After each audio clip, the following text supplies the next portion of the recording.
Siap, Kak. Baik. Oh ya, Bismillahirrahmanirrahim. terkait dengan kamera Adrian jelas tidak? Jelas, Kak? Ya. Ya, oke.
Bismillahirrahmanirrahim.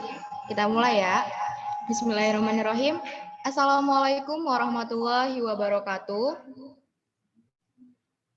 Waalaikumsalam. Warahmatullahi wabarakatuh. Ya, terima kasih buat teman-teman yang sudah menyempatkan waktunya untuk bergabung di acara mengaji online. Terima kasih pula kepada Kak Andri yang telah menyempatkan waktunya di sela kesibukan yang padat ya, Kak. Ya. Baik, langsung saja kita mulai. Alhamdulillahirabbil alamin wa bihi nasta'in wa ala umuri dunya waddin.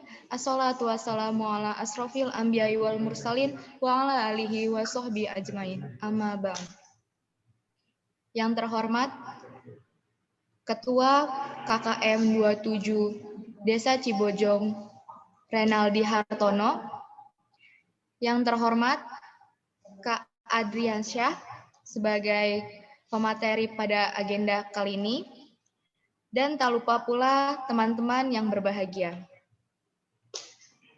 Salawat serta salam tak lupa pula kita curahkan kepada Habibina wa Syafi'ina wa Maulana Muhammad Sallallahu alaihi wasallam. Baik, sebelum kita beranjak ke acara selanjutnya, ada sepatah dua patah kata yang akan disampaikan oleh Ketua Pelaksana kepada Saudara Renaldi Hartono. Waktu dan tempat disilakan. Baik, terima kasih kepada Saudari Moderator Alfia Eka Saputri. Yang saya hormati Kak Adriansyah dan rekan-rekan kelompok 27 KKM Mandiri Kemitraan nomor 27 Desa Cibojong dan rekan-rekan sekalian yang saya banggakan. Assalamualaikum warahmatullahi wabarakatuh. Alhamdulillahirabbil alamin wal aqibatu lil muttaqin wala udwana illa 'alal zalimin. Asyhadu an la ilaha illallah wahdahu la syarikalah wa asyhadu anna Muhammadan abduhu wa rasuluh la nabiyya ba'da. Puji syukur kita panjatkan atas kehadirat Allah Subhanahu wa taala. Shalawat beriring dan salam semoga selalu tercurahkan kepada junjungan Nabi besar kita yakni Nabi Muhammad sallallahu alaihi wasallam. Di siang hari ini kita mengadakan acara mengaji online dengan harapan kita bisa memaknai hikmah dari setiap musibah yang terjadi khususnya di negara kita ini. Mungkin reaksi dari berbagai kalangan masyarakat itu berbeda dalam menyikapinya. Ada yang berlarut-larut dalam kesedihan, ada yang berlimuti kewaspadaan, kemudian juga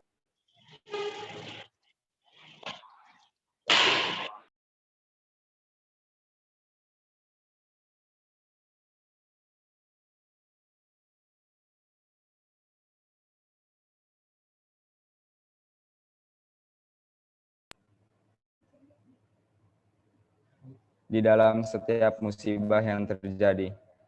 Mungkin itu saja dari yang dapat saya sampaikan. Terima kasih atas perhatian dan mohon maaf atas segala kekurangannya. Assalamualaikum warahmatullahi wabarakatuh. Baik, terima kasih kepada Saudara Renaldi Hartono. Selanjutnya beranjak ke acara inti, yaitu pemaparan materi. Sebelumnya itu kita akan melihat CV dari pemateri. Bisa dicatat ya teman-teman.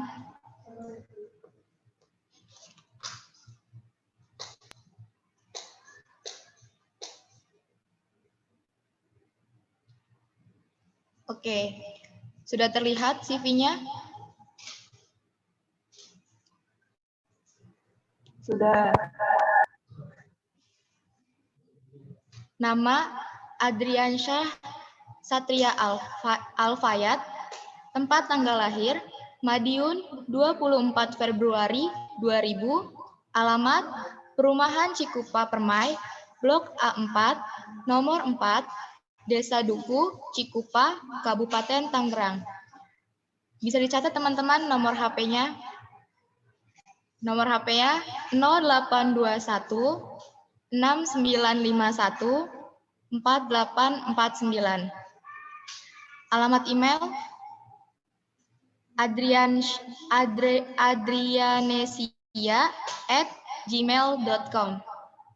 Riwayat pendidikan SDN 1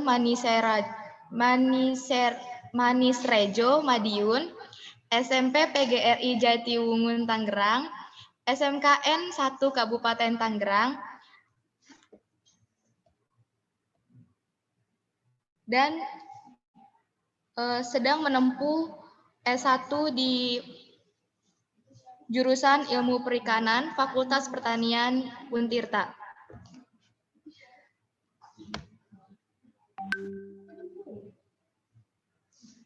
Kepada Kak Adrian, waktu dan tempat disilahkan.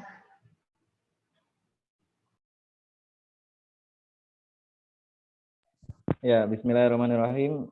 Assalamualaikum warahmatullahi wabarakatuh. Waalaikumsalam warahmatullahi wabarakatuh. Waalaikumsalam warahmatullahi wabarakatuh. Ya, alhamdulillah sahabat Jibril Subhanahu telah mencerahkan kesayangan nikmatnya kita semua. Dan terutama pertama-tama saya ucapkan terima kasih kepada teman-teman selaku panitia ya yang sudah menyiapkan agenda kajian kali ini.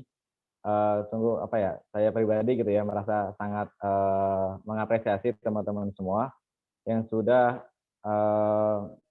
apa ya mau gitu ya niat dan segala ingin mengadakan sebuah agenda yang memang di masa KKM itu mungkin jarang untuk ada yang para mahasiswa itu mengadakan agenda kajian seperti itu.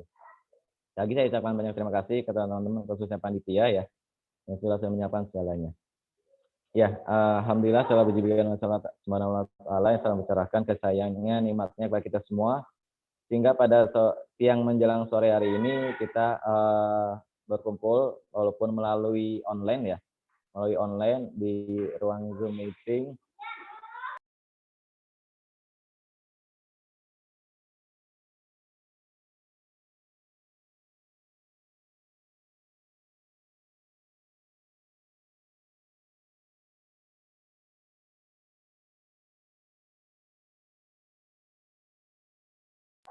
Mohon maaf sebentar ya. Iya Kak, siap.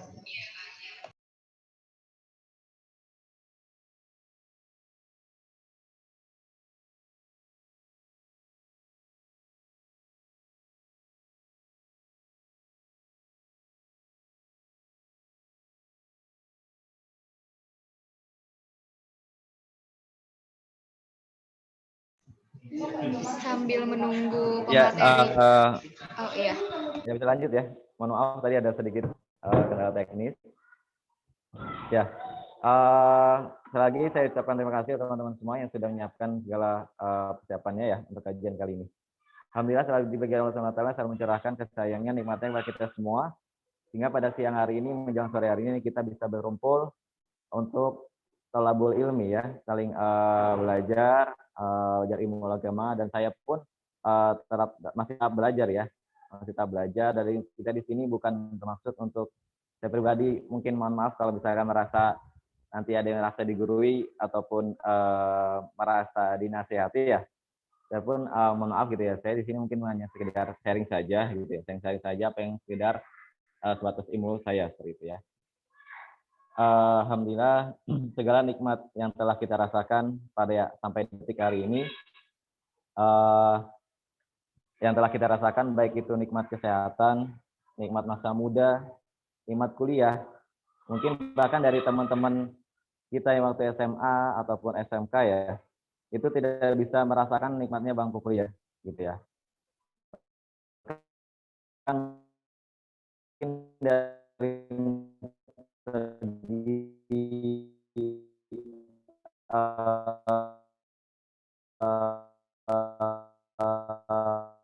mungkin ada yang nanti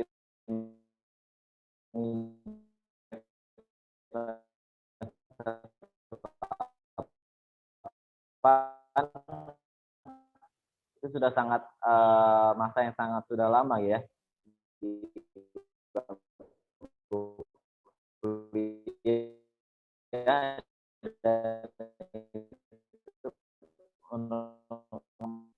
semua tenaga, pikiran, waktu, bahkan harta gitu ya dikorbankan untuk mencari kesehatan. Maka ada yang mengatakan bahwasannya kesehatan itu ibarat sebuah mahkota yang hanya bisa dilihat oleh orang-orang yang sakit, yang terbaring di rumah sakit. Maka ini saja kita bersyukur gitu ya. Kita sampai detik ini masih bisa KKM, mungkin teman-teman rata-rata pada KKM ya di desa gitu ya, dengan sehat dan kelancaran fisik juga yang masih kuat seperti itu. Nikmat oksigen yang selalu kita hirup sampai detik ini gratis ya, gratis dan mungkin tidak bernilai gitu ya, apa di mata kita, tapi itu semua sangat berharga. Saya pernah dengar satu penelitian bahwasannya satu kantong oksigen itu senilai jutaan. Satu kantong oksigen itu nilainya jutaan. Dan kita dari sejak lahir sampai hari ini mungkin sudah berapa kali kita menghisap oksigen ya. Maka harus kita selalu sadari walaupun itu mungkin bukan nikmat yang berupa fisik ya, berupa materi, tapi nikmat yang ada dalam fisik kita dulu aja. Mulai dari penglihatan, pendengaran, kelengkapan anggota tubuh gitu ya, dan segala macam. Bukan hanya sekedar yang nampak di mata kita seperti kendaraan, rumah, ataupun mungkin popularitas, jabatan, dan segala macam ya. Maka pertama-tama saya ingin pribadi gitu ya, dan teman-teman semua selalu bersyukur gitu ya. Setiap hari kita bersyukur dengan nikmatnya semua ini. Belum nanti ada nikmat yang di luar tubuh kita seperti makanan, minuman, hewan, tumbuh-tumbuhan, dan segala macam. Maka sudah sepatutnya kita harus bersyukur setiap harinya dengan setidaknya mengucapkan alhamdulillah. Dan Allah berjanji dalam Al-Quran, barang siapa yang bersyukur, maka akan tambahkan nikmatnya. Karena kalau kita bersyukur dalam segi psikologis pun akan merasa lapang gitu ya, merasa hidup tuh tenang, santai gitu ya. Jadi nggak perlu memikirkan yang jauh-jauh seperti itu. Maka sudah selanjutnya wajarnya kita mengucapkan alhamdulillah dari keadaan gitu. Salawat dan salam kita curahkan kepada sosok yang paling sempurna. Tidak ada contoh yang patut untuk contoh selain beliau. Beliau adalah seorang figur yang terbaik, mulai dari seorang figur ayah, dari seorang figur kakek, mulai dari seorang figur anak, sampai dari seorang figur pemimpin, baik itu pemimpin rumah tangga maupun pemimpin negara seperti itu.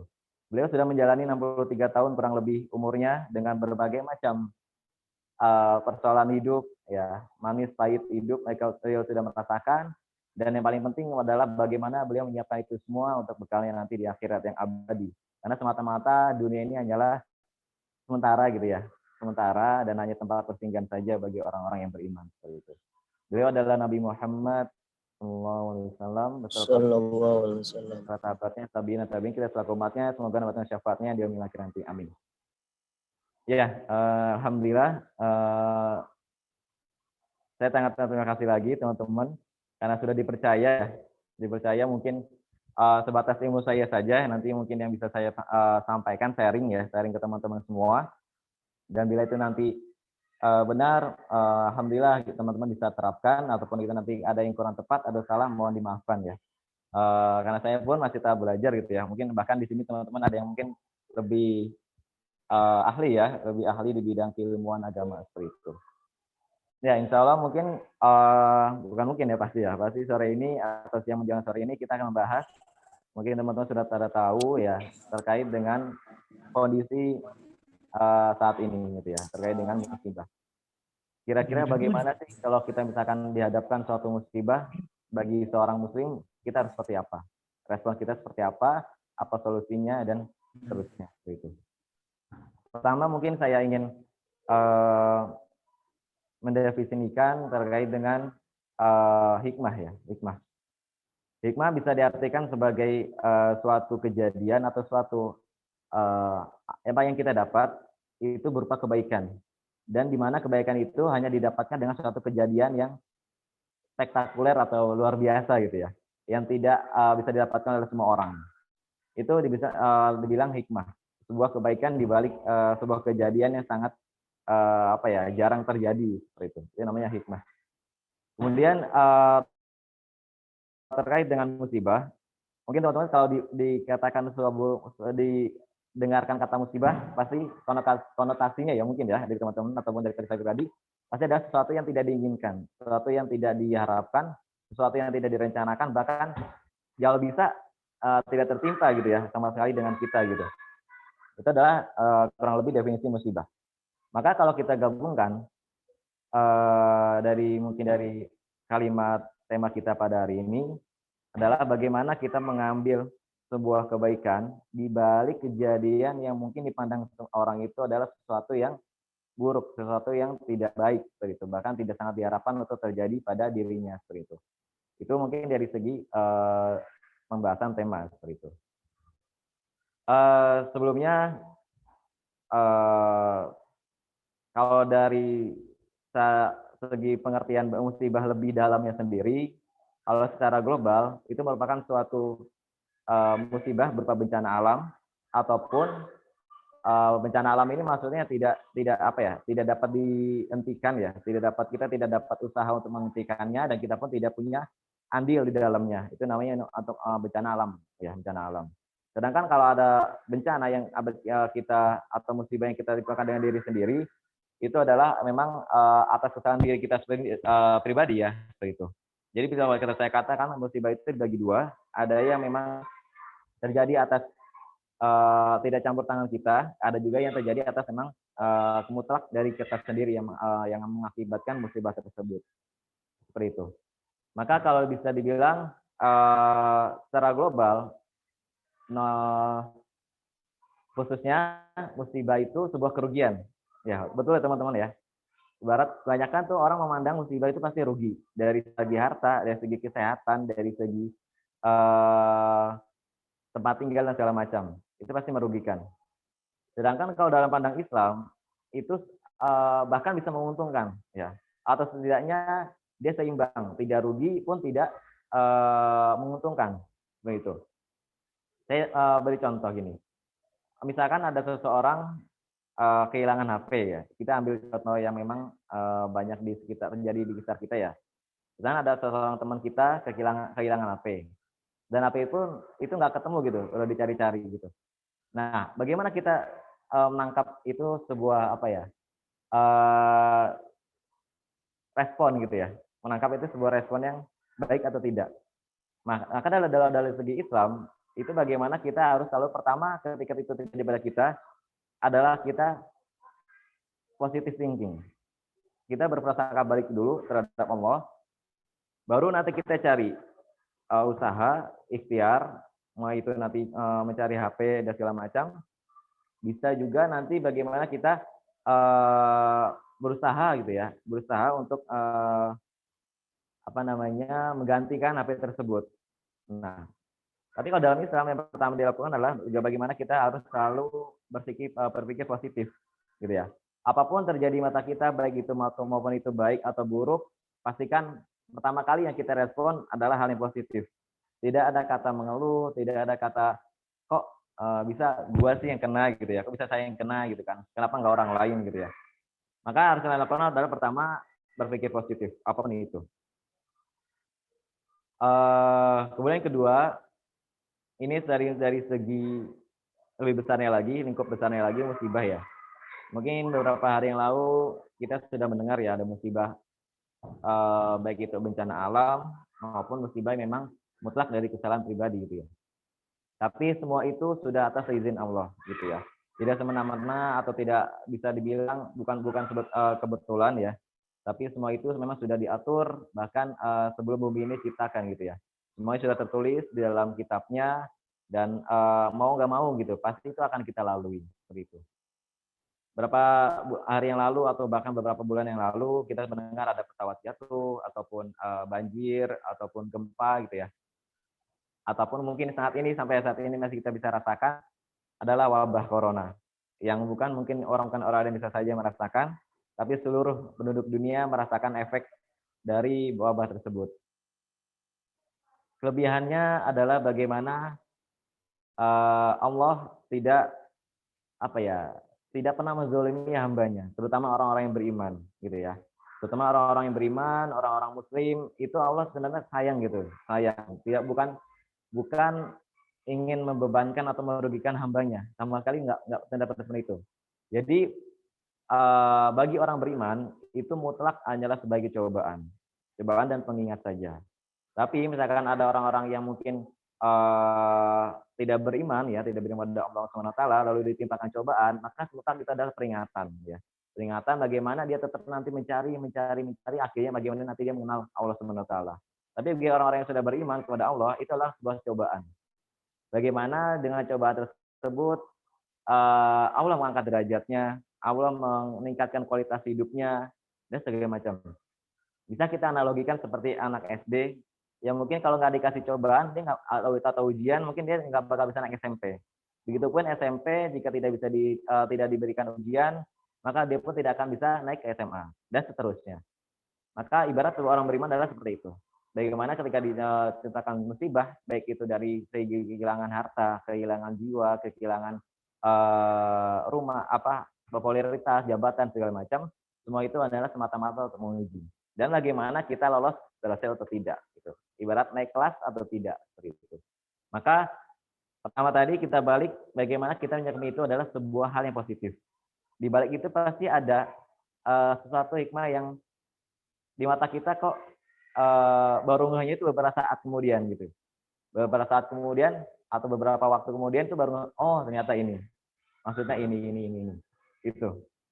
Jadi yang pertama adalah kita harus ketika kita dihadapkan sebuah musibah, bagaimana kita harus selalu mencari hikmah di dalamnya itu. Dan musibah ini bukan bisa dibilang bukan konotasinya buruk ya teman ya. Misalkan ada orang yang matinya, kebakar di pesawat karena meledak, atau orang yang tenggelam di kapal laut, lalu jasadnya tidak ditemukan karena dimakan oleh ikan, atau misalnya.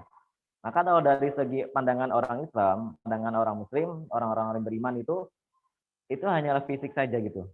Itu hanya keadaan saja, bukan indikator ketika meninggalnya buruk, maka akhirnya pun akan buruk. Artinya di akhiratnya pun buruk. Tidak seperti itu. Tapi ketika orang itu meninggal dengan musibah dan orang itu terkenal dengan kesalehannya ya, mungkin teman-teman sudah pada tahu ya, beberapa ulama atau beberapa ustadz tuh ada yang meninggal di masa-masa pandemi ini macam. Maka balik lagi semua itu hanya kemasan saja gitu. Hanya kemasan saja, hanya prosesi saja, ujung-ujungnya adalah yang dirasakan adalah sakaratul maut. Tidak ada lagi rasa sakit ketika orang mungkin ketabrak kereta ataupun kebakar di pesawat ataupun kena virus dan segala macam ya. Yang dirasakan hanya satu, sakaratul maut seperti itu. Itu kemudian kedua ya. Dan yang ketiga adalah bagaimana kita harus selalu mencari solusi.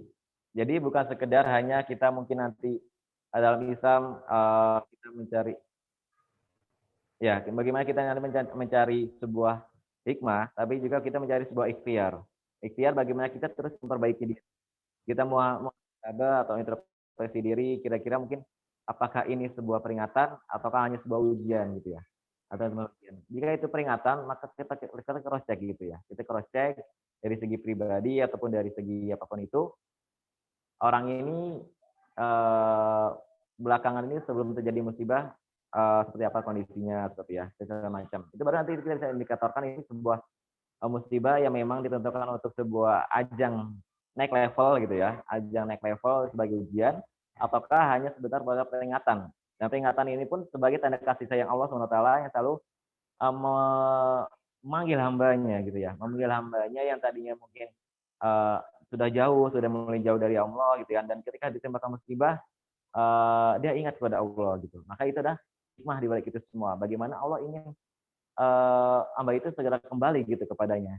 Dan musibah itu hanyalah sebuah perantara saja seperti itu. Itu ya mungkin yang pertama adalah bagaimana kita berpikir positif ketika kita dihadapkan sebuah musibah seperti itu. Kemudian yang ketiga, bagi orang beriman adalah musibah adalah jalan menuju surga yang paling cepat gitu ya.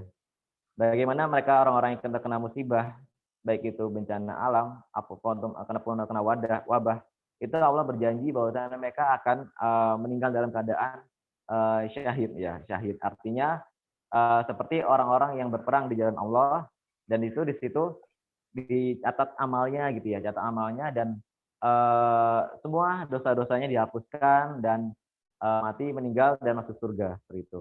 Itu adalah syahid ya. Jadi orang-orang yang bencana itu bisa dibilang orang-orang yang beruntung ya, orang-orang yang beruntung dalam keadaan beriman mereka meninggal dalam keadaan bencana, musibah segala macam. Kalau orang-orang beruntung gitu ya. Karena bisa dibilang jalan tolnya menuju surga seperti itu. Itu ya, mungkin yang pertama harus kita tadi kita simpulin bahwasanya kita pertama adalah bagaimana kita merespon itu dengan baik. Karena tidak ada kata mengeluh. Mengeluh hanyalah sebuah apa ya, hal yang bisa menguras pikiran, menguras emosi dan segala macam. Dan Rasulullah mengatakan ada salah satu kisah sahabat menanyakan kepada Rasulullah SAW. Ya Rasulullah, tolong beri saya nasihat agar saya bisa selalu ke depannya ini bahagia. Selalu bahagia, selalu senang terhadap orang. Lalu Rasulullah menjawab, jangan kau marah dalam keadaan apapun. Lalu orang itu menjawab, mengulangi lagi kedua, ya Rasulullah, bagaimana hidup agar selalu bahagia? Lalu Rasulullah menjawab, jangan kau emosi, jangan kau marah. Gitu. Kemudian orang itu mengulangi lagi sampai ketiga, dan Rasulullah menjawab sama, jangan kau emosi. Gitu. Dan itu terbukti dari segi ilmu psikologis, itu pun apa ya, sekali kita marah itu otot-otot pun akan tegang ya, akan tegang, dan akhirnya semua energi dan pikiran kita terkuras di situ. Akhirnya orang-orang yang banyakkan marah mungkin dari segi bahasanya moodnya langsung drop, dan dari segi fisik pun akan langsung melemah, langsung drop. Sedangkan orang-orang yang selalu berpikir positif gitu ya, oh ya sudah, saya terkena ini mungkin karena emang sudah kehendak Allah gitu ya, kehendak Allah, dan itu semua pasti ada kebaikan di situ. Selama kita benar selalu taat kepada Allah. Jikapun kita mungkin ada pelanggaran ataupun kesalahan, maka kita introspeksi diri. Mungkin Allah memperingati kita agar selalu kembali kepadanya gitu ya, untuk selalu bertobat kepadanya. Itu yang harus kita selalu tanamkan. Kemudian yang terakhir mungkin dari segi hikmah dan segi konteksnya global ya. Kita ambil salah satu contoh bencana-bencana yang memang akhir-akhir ini terjadi di Indonesia, bahkan mungkin di dunia gitu ya.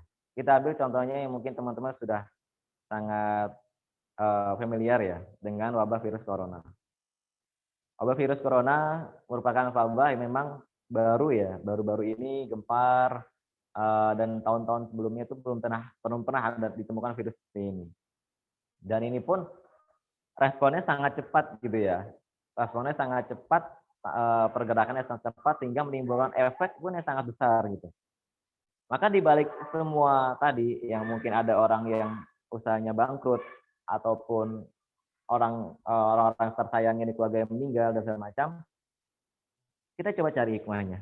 Apa sih hikmahnya di balik ini semua? Selain mungkin dalam mata kita itu sebuah keburukan gitu ya. Yang pertama adalah kita selalu terjaga dengan kebersihan. Mungkin teman-teman di sini tekanin ya, pemerintah itu tekanin kayak 3M yang mencuci tangan, memakai masker, dan menjaga jarak. Nah, di sini pun yang bisa poin ambil yang pentingnya adalah bagaimana kita selalu menjaga kebersihan. Setiap kita makan, sebelum makan kita bersih. Padahal itu sudah sejak dahulu itu adalah sunnah Rasulullah SAW mengajarkan sebelum makan cucilah tangan kamu. Kemudian kedua, bagaimana tangan yang memang dibiasakan untuk digunakan dengan yang kotor, misalkan maaf tangan kiri gitu ya, itu jangan dipakai untuk makan ya, untuk makan hal yang baik.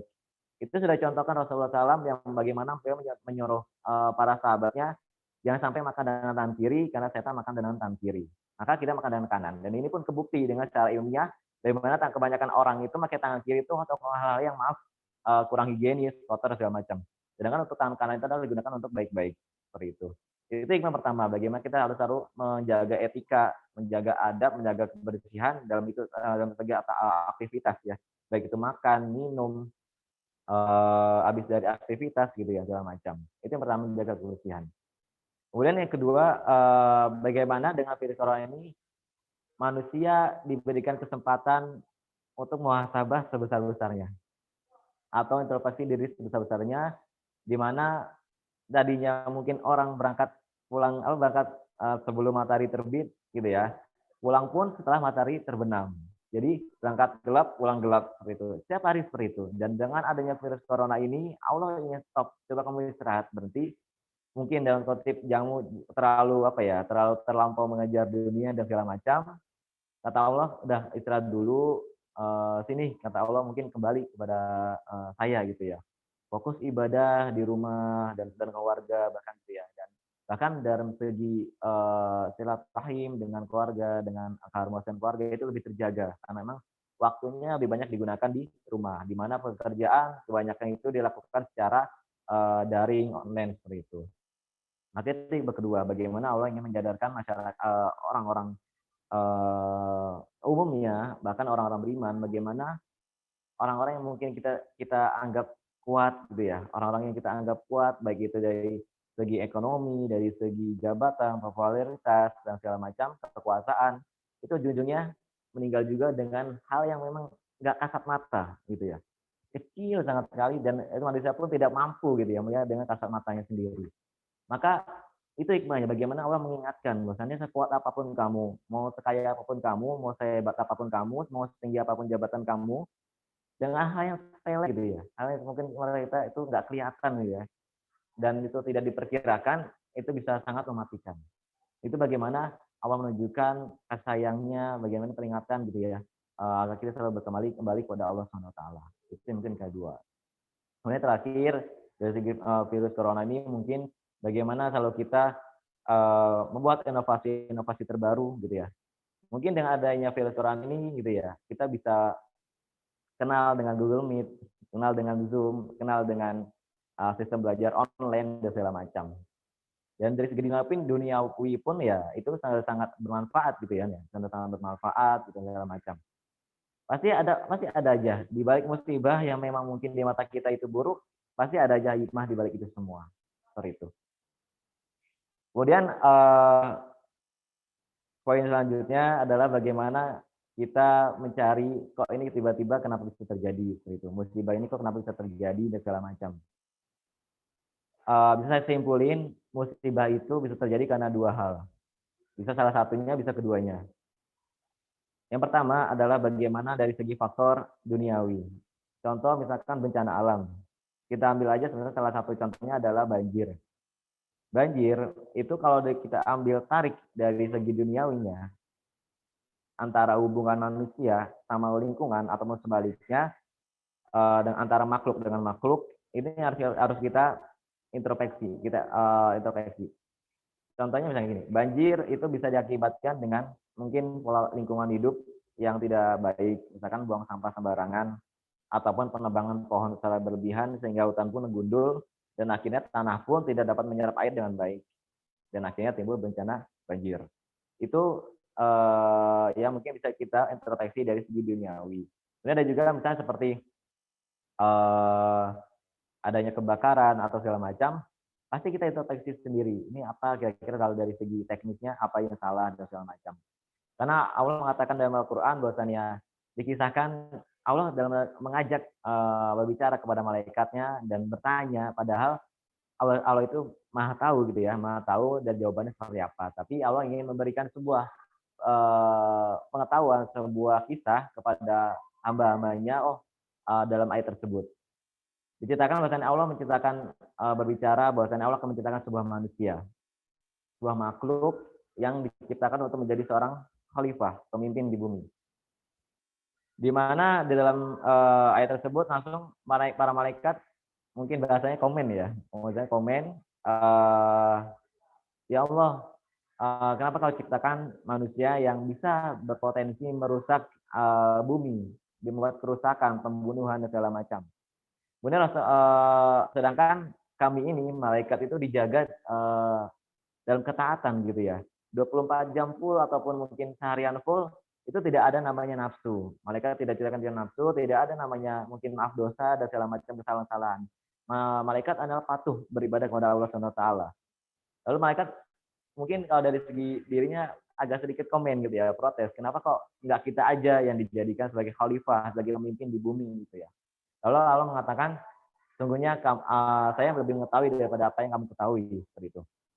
Maka dari sini kita bisa ambil dari ayat ini bahwasannya memang manusia itu berpotensi besar bisa merusak bumi. Dan mungkin sampai saat ini kita bisa melihat ya fakta-fakta di lapangan seperti ya bagaimana manusia dengan mungkin tanda kutip diciptakan dengan nafsunya gitu ya, diciptakan dengan nafsunya sehingga akhirnya dengan kepentingan pribadi atau segala macam akhirnya bisa merusak alam dan tingginya akhirnya pun itu akan berdampak kepada banyaknya orang seperti itu.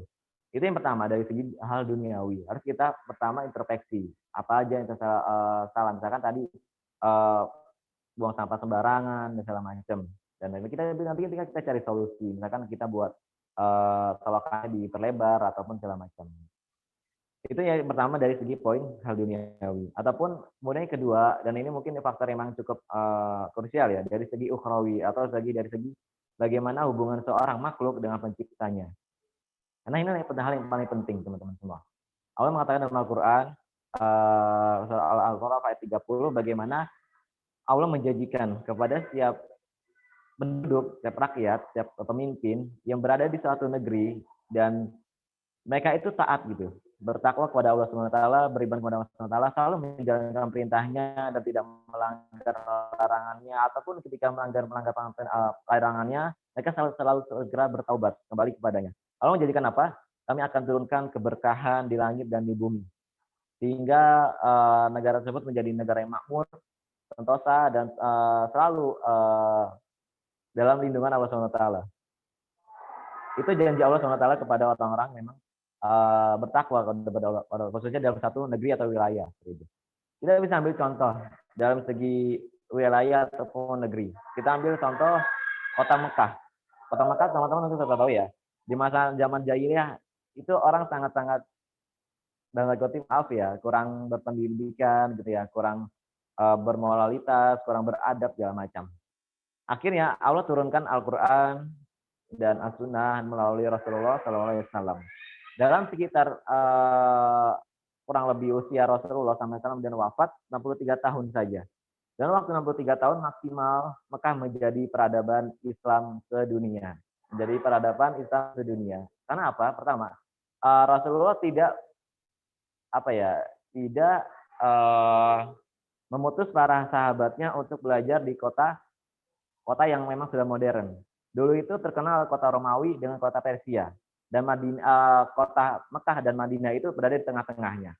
Kedua peradaban ini, Romawi dan Persia, itu merupakan sebuah ibarat sebuah negeri memang sudah maju gitu ya, sudah maju. Dan Mekah dan Madinah itu kota-kota sangat tertinggal, terpencil di padang pasir gitu ya, tidak ada tumbuh-tumbuhan, tidak ada rumputan sama sekali.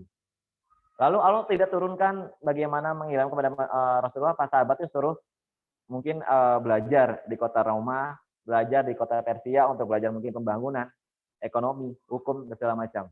Rasulullah tidak menyuruh itu. Tapi Rasulullah hanya menjelaskan dua hal, yaitu Al-Quran dan As-Sunnah. Itu doang. Dan dalam waktu kurang lebih 63 tahun, Rasulullah dapat menjadikan Mekah dan Madinah menjadi pusat peradaban Islam sampai dengan sekarang. Seperti itu. Jadi bagaimana yang tidak hanya dipentingkan penting gitu ya. Dalam segi hal duniawi itu kita penting gitu ya. Untuk dalam segi duniawi kita penting untuk memikirkan yang teknis gitu ya. Teknik ilmu-ilmu umum gitu ya, ilmu-ilmu fisika, matematika itu penting juga dipelajari. Karena kalau tidak dengan itu ya, bagaimana kita bisa membangun sebuah bangunan ataupun kita bisa membangun sebuah ekonomi segala macam. Itu penting juga. Tapi tidak kalah penting bagaimana kita mementingkan hal segi akhirat ya. Bagaimana kita mementingkan hubungan kita dengan Sang Pencipta Allah langit dan bumi seperti itu. Itu yang paling penting ya teman-teman semua. Dan apa namanya, saya bisa dibilang apa ya, yang paling penting adalah bagaimana kita secara rasional gini. Misalkan kita ada salah satu teman ataupun orang gitu ya, bekerja di suatu perusahaan. Di mana perusahaan itu milik suatu bos gitu ya, suatu bos. Dan ketika karyawan tersebut dapat bekerja dengan baik, patuh, tidak melanggar aturan, tidak melanggar sanksi-sanksi gitu kan. Dan akhirnya nanti jatuh mungkin ada sanksi berupa pemotongan gaji atau segala macam. Kalau kita berada di rel yang benar, kita tahu taat peraturan, kita datangnya tepat waktu, kita tidak ele-elean mungkin ya, tidak meremehkan sesuatu, pasti bos itu kan sangat mengapresiasi gitu ya. Mungkin tidak pembayaran gajinya pun tidak akan telat, ataupun nanti bisa ditingkatkan jabatannya segala macam.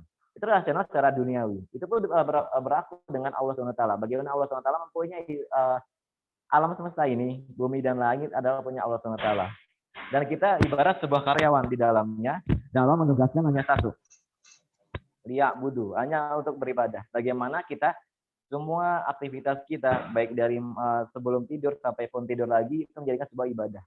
Dengan minimal kita dengan mengucapkan basmalah, bismillah, bismillah, bismillah, bismillah. Dan itu adalah kita. Maka kita bisa rasionalkan ketika kita patuh, kita taat dengan Allah SWT, maka semua fasilitas yang ada di bumi dan langit itu akan datang dengan sendirinya tanpa kita minta. Itu dari Allah SWT. Sudah harus kita rasionalkan gitu teman-teman. Bahwasanya mungkin orang lain sana gitu ya, mungkin hebat dari segi duniawi, tapi mungkin kalau dari segi akhirat mungkin tidak pantas. Maksudnya tidak kurang gitu ya, kurang mengenal Tuhan dan segala macam. Dan ini sudah sangat terbukti teman-teman. Orang yang mungkin selalu memikirkan hubungannya dengan Sang Pencipta itu sangat berpengaruh dari segi psikologisnya. Betapa banyak orang yang punya popularitas, punya jabatan, punya kekayaan, akhirnya apa? Karena mereka tidak mengenal Tuhannya, mereka tidak punya pedoman agamanya dan segala macam, akhirnya apa? Ditutup kehidupannya dengan hal yang tidak sangat baik ya. Ada yang mungkin bunuh diri, ada yang mungkin mati dengan narkotika, obat-obatan, ataupun ada yang meninggal, ada yang terjun dari gedung dan segala macam. Mungkin teman-teman sudah pernah baca atau dengar dengan mungkin tokoh-tokoh ataupun artis-artis segala macam yang memang mereka punya popularitas, mereka punya harta, mereka punya semuanya lah ya, punya dunia. Tapi akhirnya apa? Mereka tutup hidupnya dengan hal yang tidak sangat baik seperti itu. Dan kita orang beriman patut bersyukur karena kita tahu bahwa dunia ini hanyalah sementara. Saya seberat apapun musibah yang kita rasakan, itu hanyalah sementara, gitu ya. Dunia hanyalah sementara dan yang abadi adalah di akhirat, seperti itu. Dan mungkin terakhir, bagaimana nanti kita dengan musibah ini kita bisa belajar dengan lebih baik, belajar dengan lebih disiplin dan segala macam. Dan harus kita tuh dia menjadi generasi yang memang bisa baik dengan hubungan antara sosial. Bagaimana dengan bicara ini semua masyarakat menjadi momen atau saling gotong royong, saling membantu dan segala macam.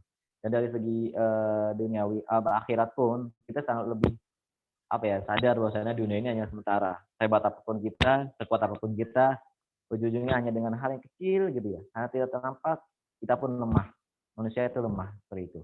Sehebat pun apapun kita, bahkan Firaun yang mengaku Tuhan gitu ya, saking sombongnya gitu ya, saking sombongnya, dan mungkin diceritakan dalam satu kisah itu Firaun tidak pernah sakit gitu ya. Mungkin itu mau jadi pemicu bagaimana dia berani mengaku sebagai Tuhan seperti ya. Dan itu pun akhirnya meninggal dengan keadaan yang tidak baik, tenggelam di Laut Merah seperti itu. Maka yang penting adalah bagaimana kita menyeimbangkan dua hal tersebut. Ketika kita timba musibah, sabar. Karena dunia ini hanya sementara dan semua orang pasti pernah merasakannya. Tidak ada satupun manusia diciptakan ini tidak pernah merasakan lapar, tidak pernah merasakan kekurangan harta, tidak pernah merasakan disakitin orang, tidak pernah merasakan diganggu orang, tidak pernah merasakan masa pahitnya hidup di dunia ini. Pasti semua orang merasakan. Tapi yang paling penting perbedaan kita dengan orang lain, perbedaan dengan orang beriman dan orang yang tidak beriman adalah bagaimana kita menghadapinya itu dengan hikmat gitu ya, dengan santai, karena kita tahu bahwasanya tujuan kita bukan di dunia. Seberat apapun cobaan kita, seberat apapun usaha musibah kita, itu hanya sementara. Dan hal itu adalah bentuk kasih sayang Allah SWT. Bagaimana kita dengan musibah itu selalu mengingat akhirat. Seperti itu. Ya mungkin itu saja yang bisa saya sampaikan teman-teman. Mungkin nanti selebihnya kita bisa saling sharing ya, diskusi gitu ya. Ya, sekian, saya kembali lagi kepada moderator MC. Wassalamualaikum warahmatullahi wabarakatuh. Waalaikumsalam warahmatullahi wabarakatuh. Waalaikumsalam warahmatullahi wabarakatuh. Terima kasih kepada Kak Adriansyah atas pemaparan materinya. Luar biasa sekali gitu ya. Musibah yang ada di Indonesia ini silih berganti, dari jatuhnya pesawat, kemudian longsor, banjir. Sini kita patut bersyukur gitu atas nikmat yang Allah berikan. Jadi untuk teman-teman yang masih merasa menyesal dengan musibah yang ada, kemudian mengeluh dengan musibah yang silih berganti, seperti yang dikatakan oleh Kak Adriansyah tadi ya, musibah itu bukan untuk disesali atau dikeluhkan gitu, tapi musibah itu menjadi bahan introspeksi untuk kita pribadi, untuk yang lebih baik lagi gitu. Kemudian kita beranjak ke sesi tanya jawab. Kita buka untuk 3 penanya. Untuk teman-teman yang ingin bertanya bisa lewat kolom chat ya, dituliskan pertanyaannya, atau mungkin teman-teman yang ingin menyuarakan pertanyaannya langsung dipersilahkan, tapi di kolom chat terlebih dahulu ya, cantumkan nama dan izin bertanya.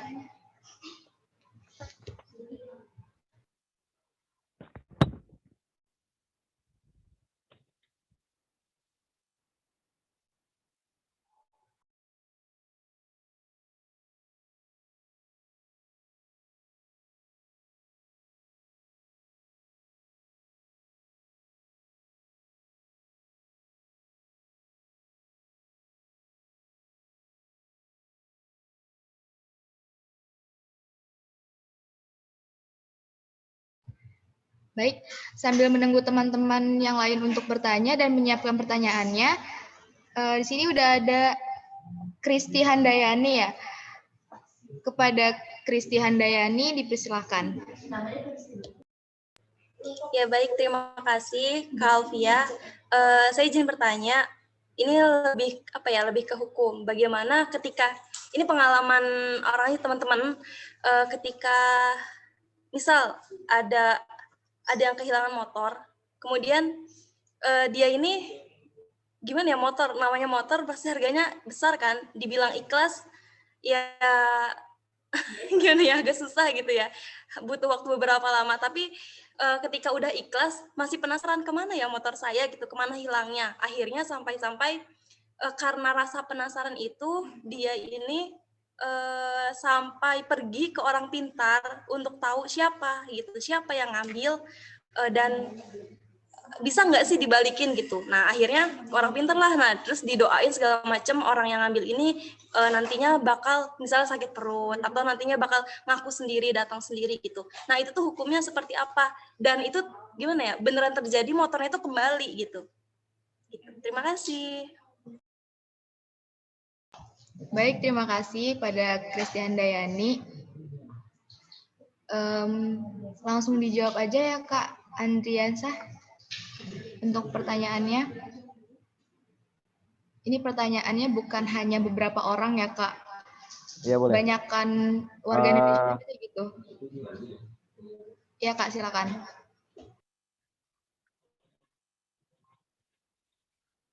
Ya. Bismillah. Ya, izin menjawab ya tadi Kristi ya. Mungkin saya ingin menjawab sekedar pengetahuan saya saja. Yang pertama adalah memang kalau kita kehilangan barang gitu ya, kehilangan barang itu kalau dari segi manusiawi ya, dari manusiawi itu pasti kita merasa kok bisa gitu ya, kok bisa saya, kok bisa hilangannya kok yang ini, kenapa nggak yang itu, kok bisa jadi di saya dan segala macam. Begitu manusiawi ya, manusiawi kita mencari-cari sebuah pertanyaan itu dan kita harapannya barang itu pun terkembali seperti itu ya. Akan tetapi yang mungkin kita harus selalu tanamkan bagaimana sebuah hal yang di mata kita itu harus kita respon dengan baik terlebih dahulu. Kita respon dengan baik dulu, kita positive thinking dulu, jangan merasa pesimis ataupun merasa marah gitu ya, marah karena kok kenapa bisa saya yang kena dan segala macam. Pertama adalah kita harus selalu berpikir positif, baik itu sesama temannya, sesama temannya ataupun sama kepada Allah SWT. Karena tidak akan terjadi semut masuk ke lubangnya, terus tetesan hujan jatuh di tanah dan segala macam, itu tidak akan terjadi kecuali atas kehendak Allah SWT. Ya, yang perlu kita tanamkan adalah semua yang terjadi di muka bumi ini maupun kecil besar itu semua sudah atas kehendak Allah SWT. Tidak akan terjadi jika Allah tidak akan berkehendak. Itu yang pertama, ya. Itu yang pertama. Kemudian yang kedua, kalau kita dalam segi apa yang namanya itu bahasanya ya, orang-orang beriman gitu ya, maksudnya orang-orang yang memang tadinya kita istilahnya nggak salah apa-apa nih misalkan ya, misalnya ke orang tersebut kita nggak punya salah apa-apa ataupun kita nggak punya salah teman apapun ya, kok ada barang hilang dan segala macam. Pertama adalah bagaimana kita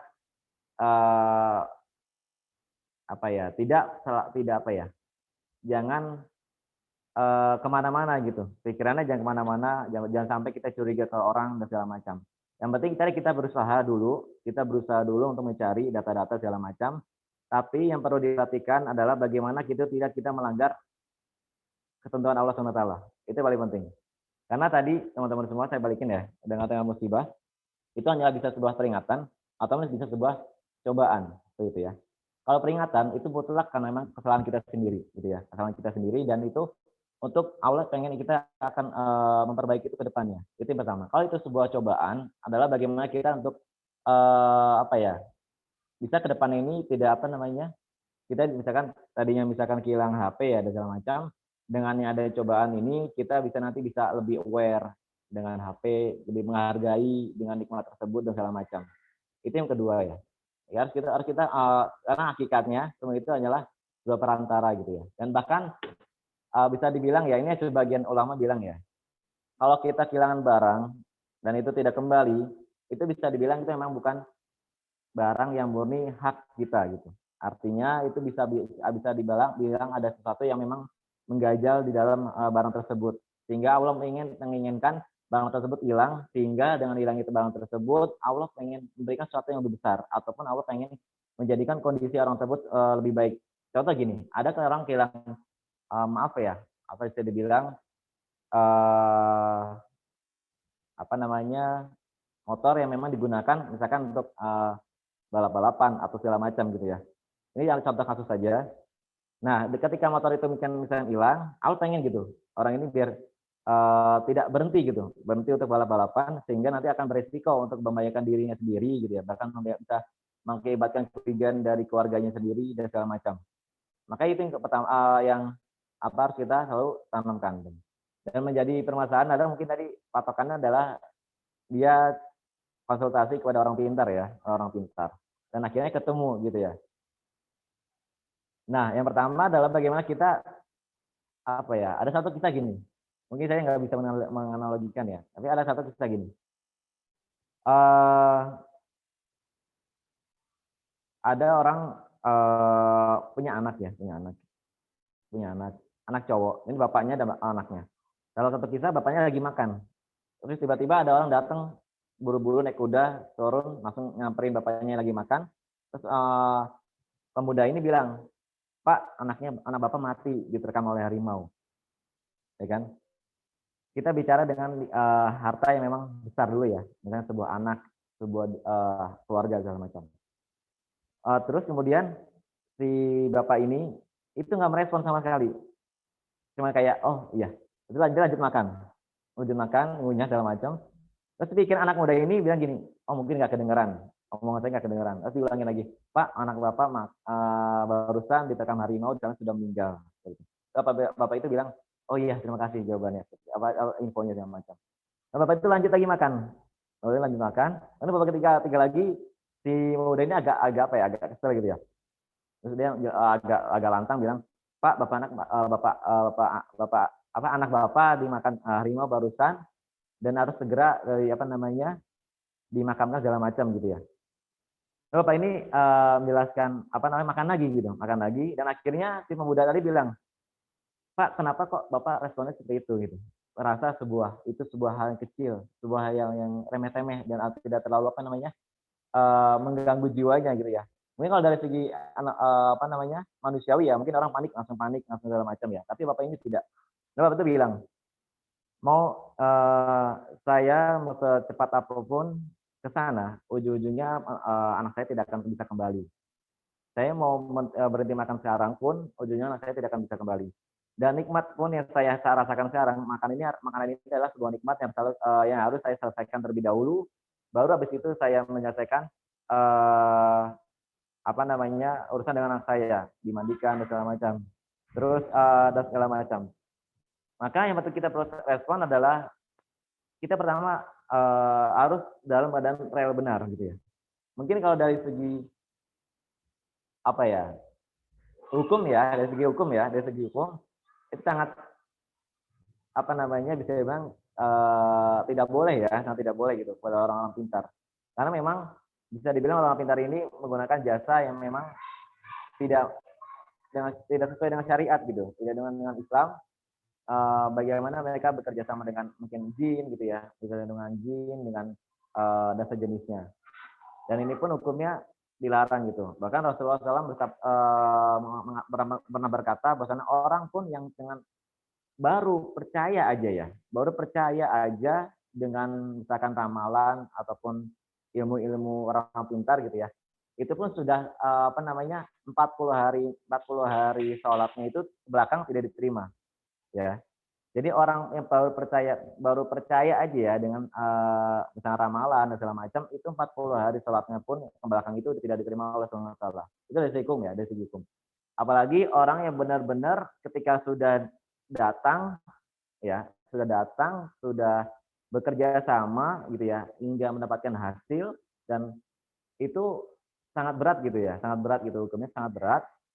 Maka memang sewajarnya itu tidak terjadi gitu ya. Walaupun memang hasilnya itu baik di mata dia, mungkin baik ya akan kembali. Tapi ini sebuah sebuah mencari solusi tapi dengan masalah lagi gitu. Kita mau menyelesaikan masalah tapi dengan masalah lagi gitu ya. Karena memang bisa dibilang itu memang bisa sebuah cara Allah gitu ya. Cara Allah bagaimana dengan tadinya mungkin kehilangan motor tersebut, orang itu bisa introspeksi diri dan segala macam gitu. Tidak mencari hal yang memang itu sangat melanggar juga gitu. Jadi ibarat mau menyelesaikan masalah tapi dengan masalah lagi gitu ya. Karena kan ibarat kita tuh sama manusia itu ibarat ibarat sebuah catur aja ya. Atau sebuah pemain catur aja, dan pemainnya ini adalah bisa dibilang Allah gitu ya. Jadi bagaimana kita berinteraksi dengan manusia itu akan mendapatkan dengan Allah SWT. Ya, ada hukumnya masing-masing. Maka bisa dibilang ini suatu mau menyelesaikan masalah tapi dengan cara yang tidak benar gitu ya, kurang benar seperti itu. Maka mungkin tadi seharusnya memang bisa mencarikan solusi adalah bagaimana tadi orang tersebut tidak harus dengan orang pintar, dan bisa dibilang ini sudah sangat melanggar gitu ya. Karena tadi balikannya lagi bahwasannya saya ingat salah satu kata ulama gitu ya, dia bilang gini, harta yang halal itu mau kita taruh di tempat yang penuh dengan perampok ya, misalkan kita taruh HP di tengah jalan atau kita taruh HP sengaja di tempat-tempat ramai, itu sehalal apapun kita itu pasti dia akan diambil orang. Itu yang pertama ya. Dan misalkan kita beli barang apapun itu dari hal yang haram yang dilarang gitu ya, maupun itu segi penghasilan segala macam, kita belikan barang tersebut, maka mau seaman apapun kita taruh barang tersebut, itu pasti akan hilang dan tidak akan kembali. Itu sebagian ulama mengatakan seperti itu ya. Tapi kembali lagi mungkin teman-teman saya percaya aja. Tapi kalau saya pribadi sih sudah merasakan gitu. Saya sudah merasakan memang benar gitu. Yang benar kalau barang itu memang baik, awet gitu. Mungkin itu barang cuman apa ya, sederhana kayak pakaian ataupun apapun itu awet gitu, bisa bertahun-tahun segala macam. Itu kan memang hartanya benar-benar bersumber dari hal yang baik segala macam. Sedangkan harta yang mungkin tadinya mewah dan apapun baru dipakai sekali tiba-tiba rusak ataupun hilang dan segala macam. Itu sebagian ulama saya mengatakan seperti itu ya. Jadi mungkin hukumnya apa ya, sangat tidak dianjurkan seperti itu ya. Pasti insya Allah tidak akan menguji hambanya kecuali pasti Allah akan berikan solusinya juga seperti itu ya. Yang penting kita yakin aja. Ya mungkin deh, maaf kalau misalnya kurang memuaskan jawabannya. Baik, terima kasih Kak atas penjelasan dan jawabannya. Selanjutnya untuk teman-teman ada yang ingin ditanyakan kembali?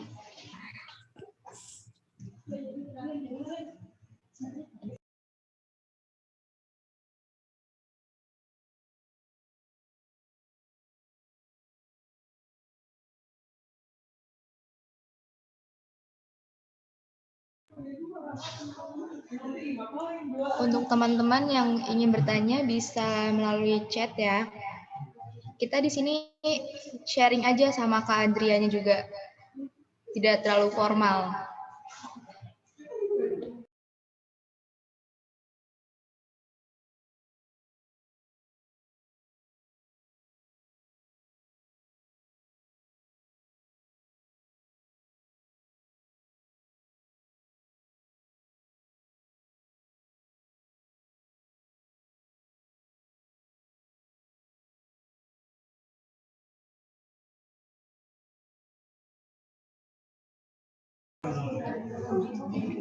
Oke, di sini sudah ada 2 penanya ya. Pertama ada Gina Rida sama Budianto Adam. Mungkin dari Budianto Adam terlebih dahulu ya. Assalamualaikum warahmatullahi wabarakatuh. Waalaikumsalam warahmatullahi wabarakatuh. Ya, terima kasih atas kesempatannya Kak. Di sini saya akan menanya bahwa menurut Kak itu bagaimana pandangan umat Islam ketika para generasi yang akan datang itu kan ini kan udah melalui perkembangan zaman kan Kak.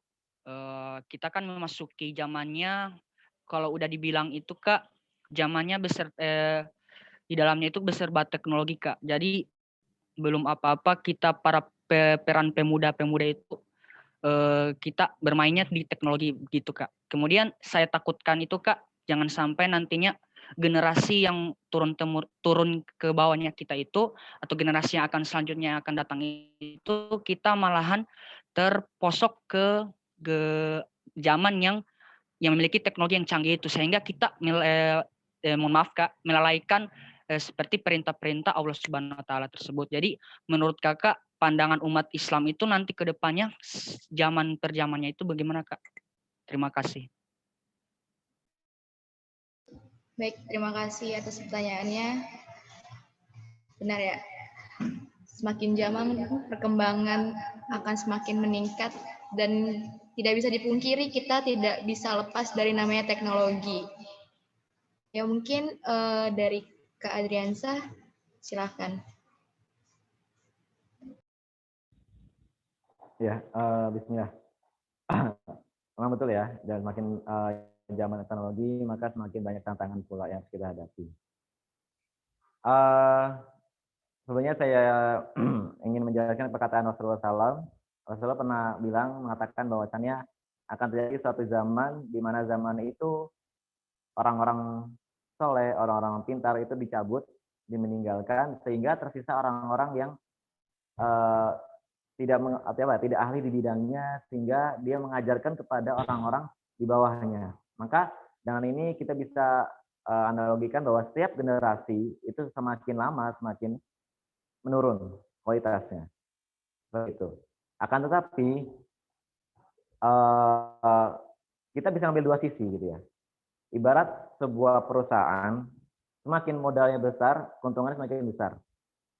Dan itu pun tantangannya semakin besar. Ya, betul ya. Semakin perusahaan itu kecil, modalnya kecil, itu tantangannya pun kecil. Ibarat sebuah pohon semakin tinggi, semakin rindang, maka angin pun yang berembus semakin besar. Dan bagaimana di balik itu semua kita mau ngambil peran yang mana? Kita mau dibalik baik atau benar, mau di pihak baik ataupun salah, itu ujung-ujungnya kita akan sama gitu, endingnya akan sama. Itu maksudnya nanti ketika kita akan meninggal juga seperti itu. Maka yang penting adalah bagaimana kita bisa menghadapi itu semua dengan baik. Karena setiap generasi tantangannya beda-beda.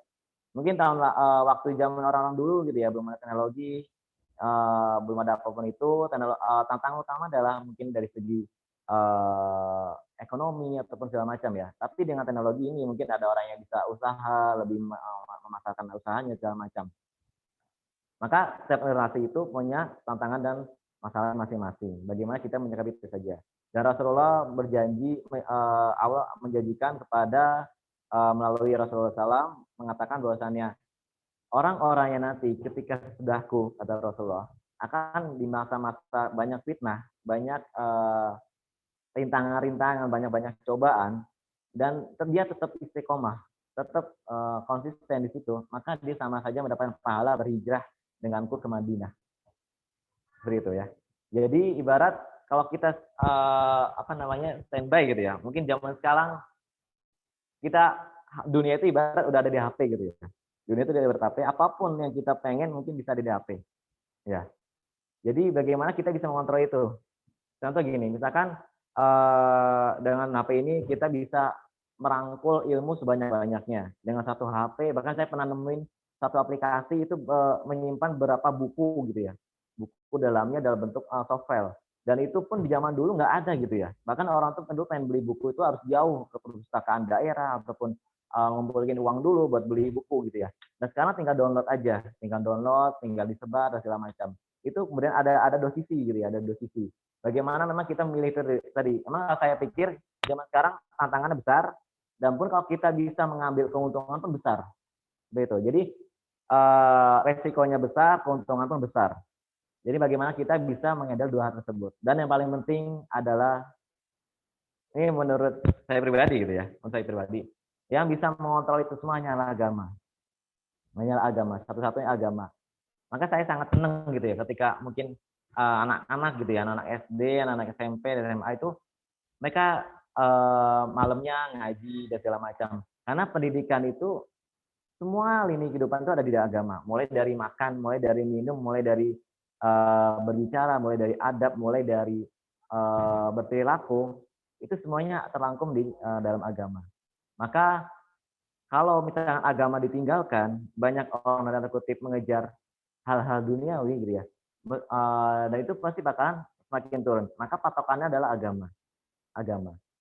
Di sini bukan saya mengesampingkan dunia ya, bukan mengesampingkan dunia. Banyak para sahabat sukses dunia. Ada kayak Abdurrahman bin Auf, Abu Bakar, Utsman bin Affan. Mereka sukses jadi pengusaha, bahkan saking suksesnya itu sampai Utsman bin Affan atau Abdurrahman bin Auf punya emas, gudang emas. Itu saking numpuknya emas, itu saking lamanya disimpan, itu kalau diambil itu harus dikapak dulu, dipotong mereka kapak.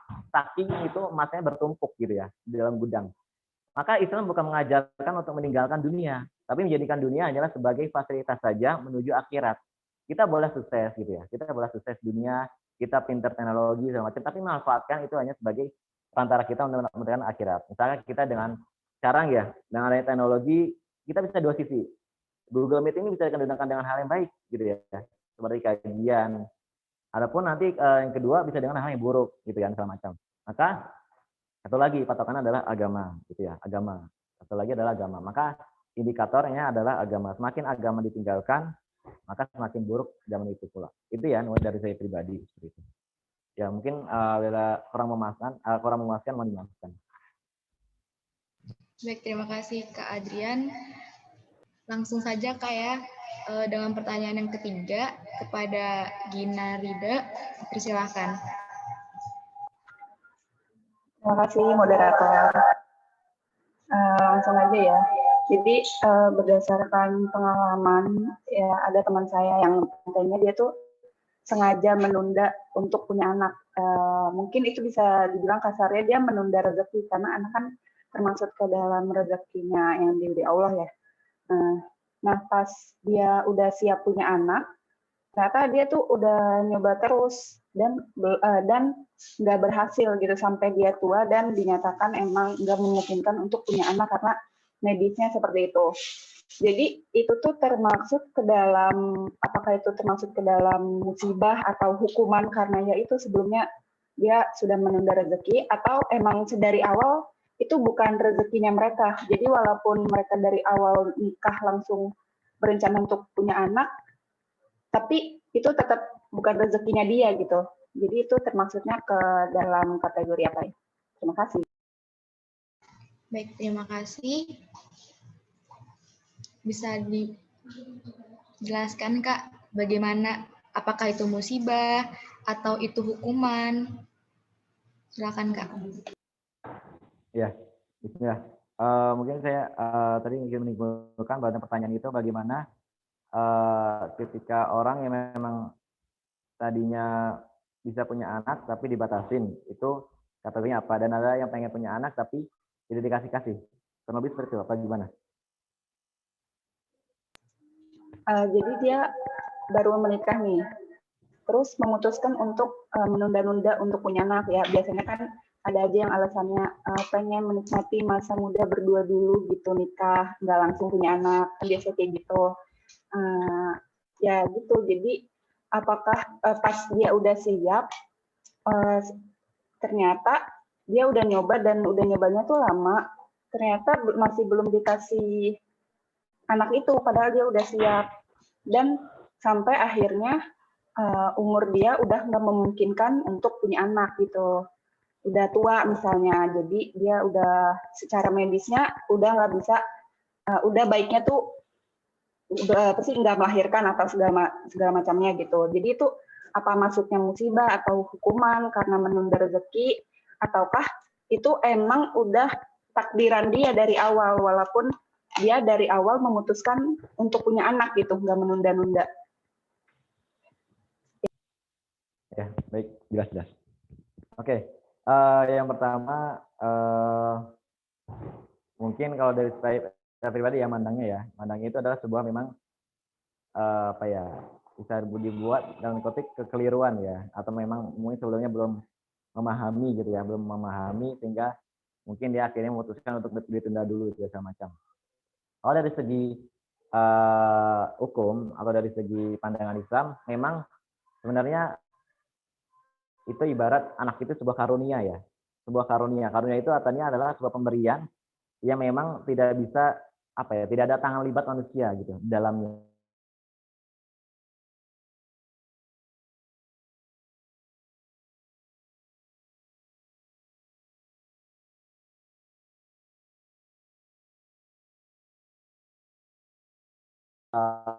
Hasil yang didapatkan itu tanpa banyak ada campur tangan manusia, dan sebuah yang luar biasa lah gitu ya. Tidak semua orang punya itu namanya karunia. Maka anak adalah sebuah karunia dari Allah SWT.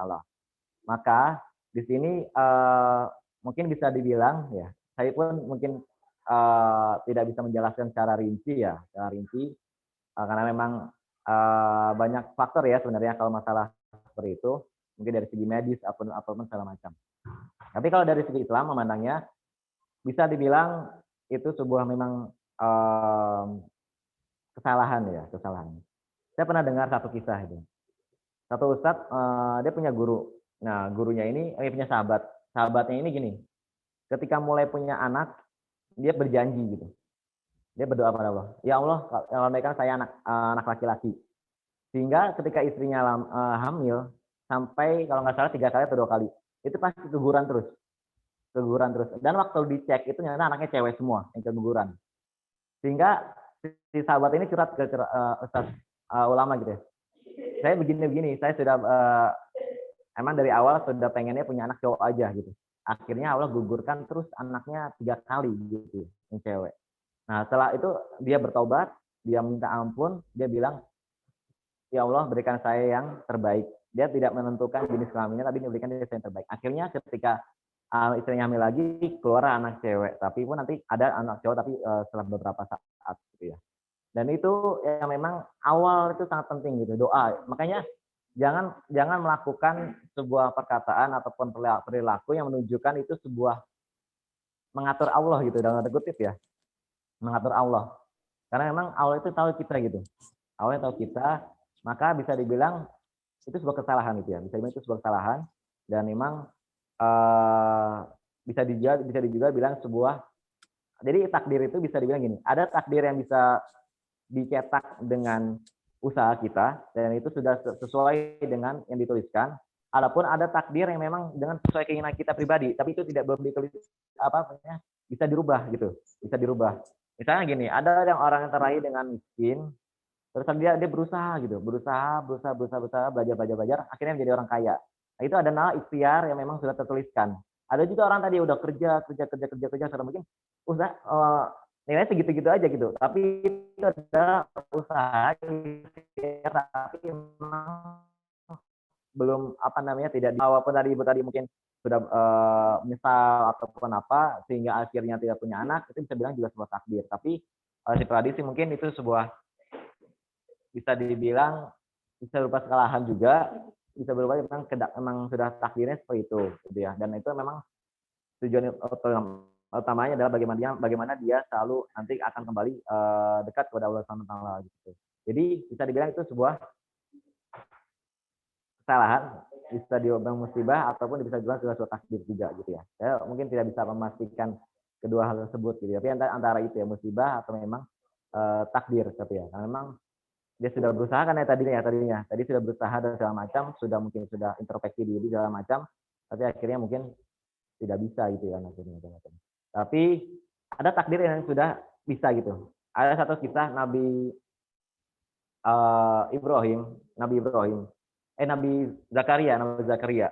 Zakaria itu umurnya udah ratusan tahun, udah 80 tahun. Beliau sudah rambutnya sudah ubanan, udah letih lah. Dan istrinya pun sudah tua, sudah menopause, dan divonis mandul segala macam. Tapi dia berusaha gitu, dia bertobat dan dia meminta ampun kepada Allah dan dia mengatakan bahwasanya hanya Allah yang bisa mengabulkan doa dia, walaupun di mata manusia secara medis itu nggak mungkin gitu. Orang sudah tua, sudah menopause, sudah mandul segala macam. Kata Allah jadi gitu. Akhirnya lahirlah Nabi Yahya, diberitakan dengan malaikat namanya dan Nabi Yahya. Seperti itu. Maka ya antara dua itu sih saya, antara memang memutlak kesalahan dia ataupun memang itu sebuah takdir.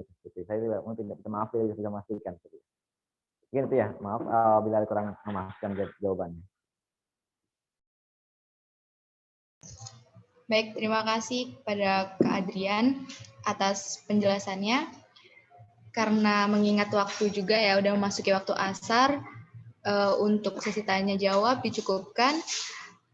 Terima kasih untuk teman-teman yang masih bergabung di room, dan terima kasih pula untuk Kak Adrian atas penjelasannya, atas waktunya.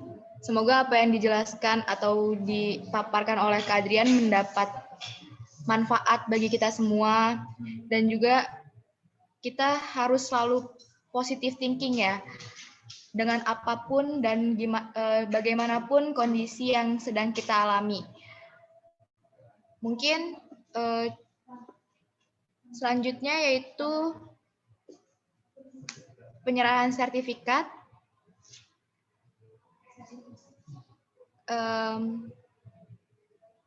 Mungkin ada sedikit kenang-kenangan buat Kak Adrian, semoga bermanfaat ya Kak. Tidak banyak yang bisa kami berikan, hanya secercah kertas. Ya, mungkin kita bisa foto bareng di sini ya.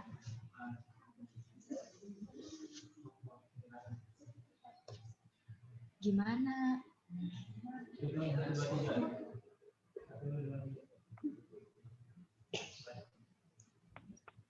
Ya, mungkin masih dirasa asing ya. Kenapa penyerahan sertifikat dalam berupa virtual gitu? Seperti yang teman-teman rasakan sekarang ini ya, masih masa pandemi dan kita pun tidak bisa bertatap muka secara langsung gitu. Selanjutnya yaitu penutup yang akan dilantunkan oleh Kak Adrian. Pada Kak Adrian, silakan.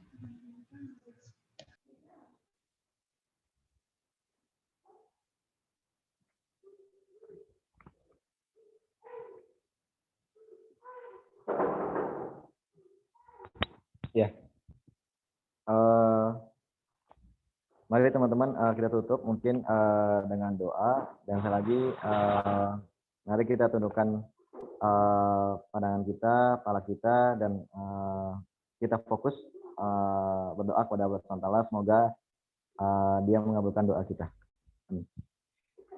Ya, alhamdulillah. Allahumma shalli ala Muhammad wa ala ali Muhammad kama shallaita ala Ibrahim wa ala ali Ibrahim innaka Hamidum Majid. Wa barik ala Muhammad wa ala ali Muhammad kama barakta ala Ibrahim wa ala ali Ibrahim innaka Hamidum Majid. Ya Allah ya Rahman, kami yakin Kau sangat sayang pada hamba-Mu. Dengan kami yakin bahwasannya semua kejadian kami adalah sebuah bentuk kasih sayang-Mu, maka saya yakin juga, kami yakin juga bahwasannya saat ini Kau sedang bersama kami, saat ini Kau sedang melihat kami, saat ini Kau sedang mendengarkan kami, maka ampunilah segala kesalahan kami. Kami akui nikmat-Mu lebih besar daripada apa yang daripada dosa-dosa yang kami lakukan.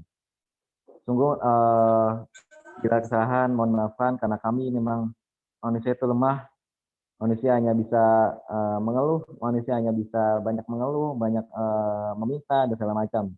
Padahal bagaimana Kau menyatakan bahwasannya jangan kau meminta rezeki sebagaimana aku tidak memintamu untuk ibadah di waktu besok. Maka sekali lagi ya Allah dengan laporanmu mohonlah ampun dosa-dosa kami, dosa-dosa kedua orang tua kami, dosa-dosa teman-teman, dosa-dosa pada umumnya kaum muslimin dan muslimat yang mereka mungkin sedang diuji dengan penyakit, dengan harta dan segala macam. Tolong ringankanlah semua itu dan menjadikan sebuah amal-amal dalam akhir nanti sebagaimana janjimu. Orang-orang yang kau uji beri cobaan di dunia, maka kau akan gantikan dengan pahala yang sangat besar di akhirat. Maka ya Rob, sungguh kami berjanji, kami berusaha untuk aktivitas hidup kami mulai dari bangun tidur sampai tidur kembali, kami jadikan semua itu sebuah ibadah kepadamu. Hanya kepadamu lah kami mohon, dan kepadalah kami bercurhat, hanya kepadamu kami selalu kesahkan atas permasalahan hidupnya kami. Baik itu dari segi permasalahan hidup secara sosial maupun berhubungan denganmu ya Allah. Kami mohon atas semua itu dan berilah kami solusi atas segala permasalahan yang kita hadapi. Ada yang permasalahan di bidang ekonomi, ada yang permasalahan di bidang kesehatan. Mohon berilah kami solusi yang baik dan hanya kepada-Lah tempat kami minta dan satu-satunya Engkau-lah yang bisa mengabulkan doa-doa kami. Ya Rob, dunia ini tidak terjadi kecuali atas kehendak-Mu. Sekecil apapun itu semua atas kehendak-Mu.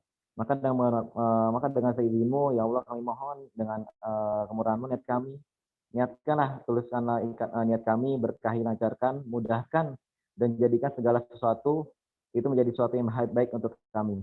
Dan bila itu ada yang menurut kami itu sebuah kesalahan, mohon maafkan ya Allah. Jadikanlah itu sebuah kebaikan, jangan Kau balas dengan sebuah musibah dan segala macam. Dan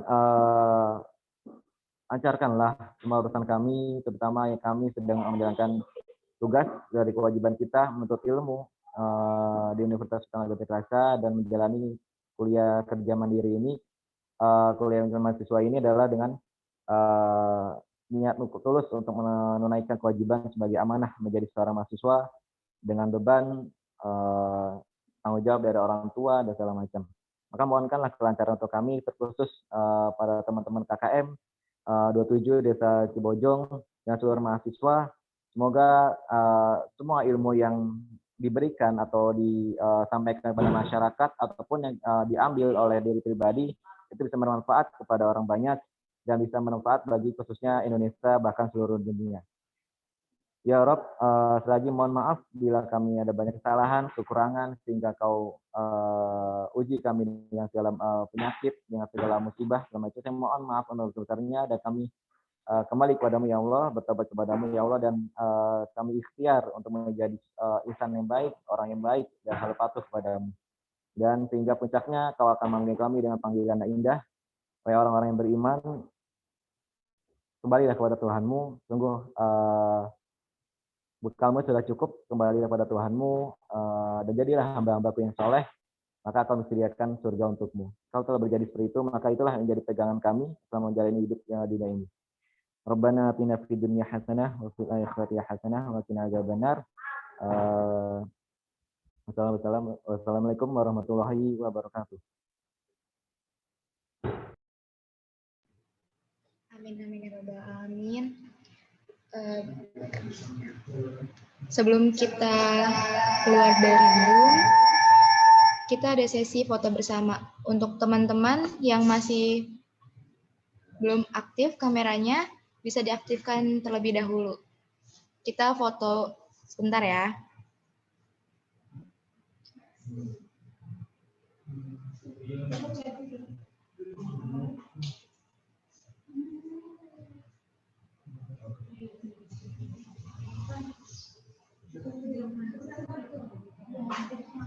Untuk teman-teman yang masih mematikan kameranya bisa dihidupkan.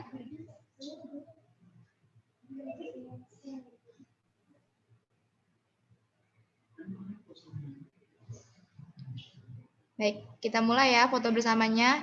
Siapkan gaya terbaik teman-teman. Oke. 1, 2, 3. Sekali lagi ya. Bisa teman-teman gaya C. Menandakan Desa Cibojong ya teman-teman. Jangan ketawa anjing.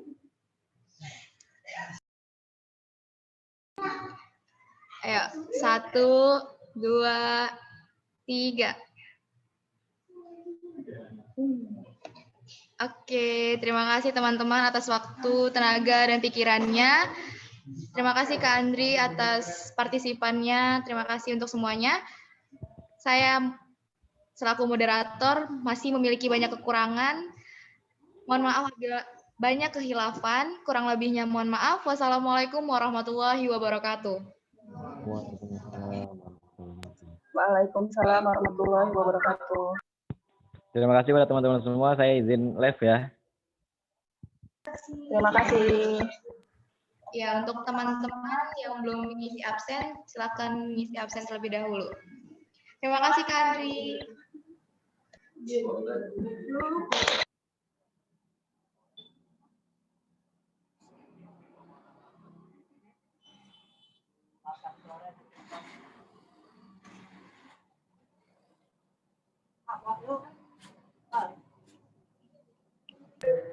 Hai guys.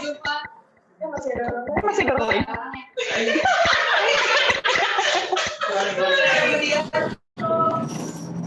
Ada Kiki.